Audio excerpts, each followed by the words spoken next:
Chapter 19. In the morning, me and Winn-Dixie went down to sweep the pet store, and I took a litmus lozenge for Otis. Is it Halloween? Otis asked me when I handed him the candy. No, I said.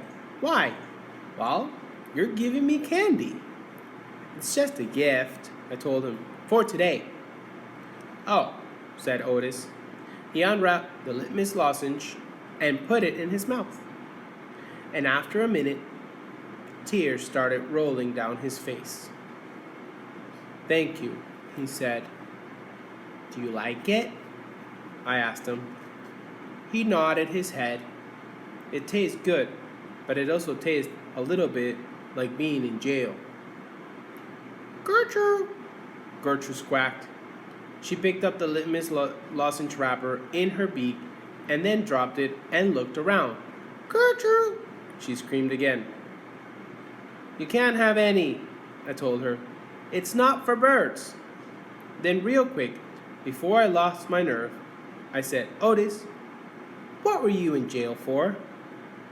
Are you a murderer? Oh, ma'am, he said. Are you a burglar? No, ma'am, Otis said again. He sucked on his candy and stared down at his pointy-toed boots. You don't have to tell me, I said. I was just wondering. I ain't a dangerous man, Otis said. If that's what you're thinking, I'm lonely, but I ain't dangerous. Okay, I said, and I went into the back room to get my broom. When I came back out, Otis was standing where I left him, still staring at his feet. It was on account of the music, he said. What was? I asked. Why I went to jail. It was on account of the music. What happened? I wouldn't stop playing my guitar. I played it on the street and sometimes people would give me money. I didn't do it for the money. I did it because the music is better if someone is listening to it. Anyway, the police came and they told me to stop it. They said how I was breaking the law. And the whole time they were talking to me, I went right on playing my music. And that made them mad. They tried to put handcuffs on me, he sighed. I didn't like that. I wouldn't have been able to play my guitar with them things on. And then what happened? I asked him. I hit them, he whispered. You hit the police? Uh-huh. One of them. I knocked him out. Then I went to jail. And they locked me up and wouldn't let me have my guitar.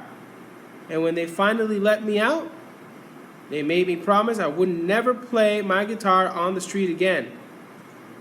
He looked up at me real quick and then back down at his boots. And I don't. I only play it in here for the animals. Gertrude, the human Gertrude, she owns this shop. And she gave me this job when she read about me in the paper, and she said it's all right for me to play my music for the animals. You play your music for me and Winn-Dixie and Sweetie Pie, I said. Yeah, he agreed. But you ain't on the street. Thank you for telling me about it, Otis, I said. It's all right, he said. I don't mind. Sweetie Pie came in and I gave her a litmus lozenge. And she spit it right out. She said that it tasted bad. She said that it tasted like not having a dog. Blech. I swept the floor real slow that day. I wanted to keep Otis company. I didn't want him to be lonely. Sometimes it seemed like everybody in the world was lonely. I thought about my mama. Thinking about her was the same as the hole you keep on filling. Sorry, it's the hole you keep on feeling with your tongue when you lose a tooth. Time after time, my mind kept going to that empty spot, the spot where I felt like she should be.